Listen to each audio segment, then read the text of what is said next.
Hello beautiful people, welcome back to my channel. I'm Oge and you're watching About the Book and Stuff, a place where we freely talk about books and other interesting topics however we want. Guys, come closer, just come.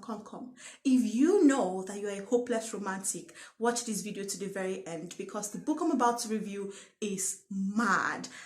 So yeah, having said that, let's go right into the actual video.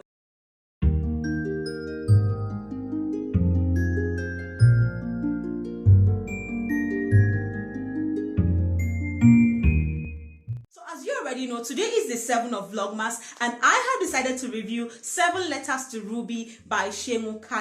And guys, I didn't know that this guy existed until I read 7 Letters to Ruby by accident, and I had to go and look for this author. I looked for him online, like on Google and whatnot. I couldn't find him, so I went on Instagram and guess what? He was right there with loads and loads of short stories that are very, very relatable. And I spent hours on his page and I found it very, very interesting, especially because all the things that he writes about are just, you know, very relatable. They're very 21st century. They're like the struggles of the everyday young boy trying to find love or the hustle in Nigeria. If you're interested in finding out more about this author, just type in Seun on Instagram and you're definitely going to see his page, and I think you're going to enjoy some of the things that he writes about. So I gave this book 4 stars because I think it's a very good book, and to think that he wrote it in just 3 days is mind-blowing. Although I like love and although I enjoy reading love stories, sometimes I cringe when I hear people trying to be romantic like in the text, and the words that they use can just be really irritating to me because I just feel that nobody talks like this in real life. But I did not have that vibe. I didn't get that energy from this book. This book is a very interesting book, not because of what the author was writing about, but because of how he wrote it. There was this playfulness, there was this relatability, there was this, you know, raw emotions that this author was able to make me feel. So basically, 7 Letters to Ruby is a text that this author wrote to a girl named Ruby that he was in love with, and Ruby was his friend, but he went on to fall in love with her. Even though you were not supposed to fall in love with your friend, it never ends well, ever.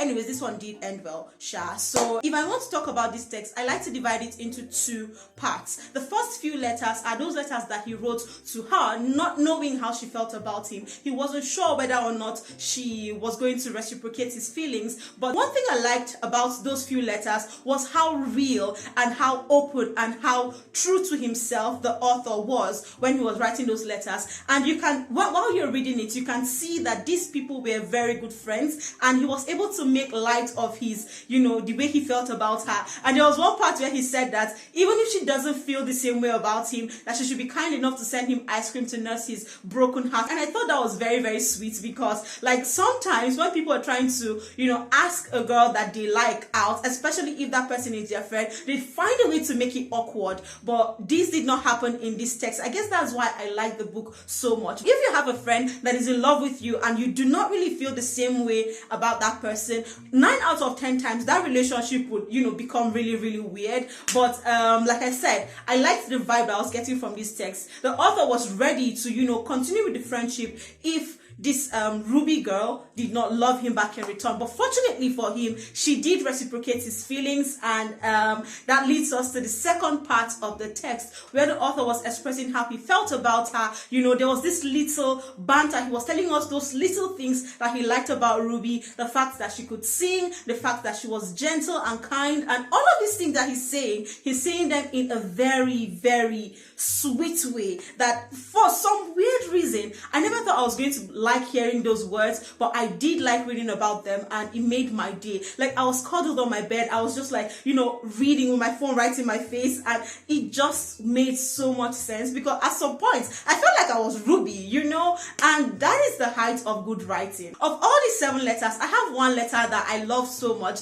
and that is I ate amala today and it was beautiful because of you. Like, see, this book is so good. The love stories, the letters, oh my god, it's just, let me not talk so much. Anyways, this is where I'm going to end this video for today. If you have enjoyed this video, do not forget to like, share, comment, turn on the notification bell so you get notified anytime I post another video. Subscribe guys, and I'll see you guys tomorrow.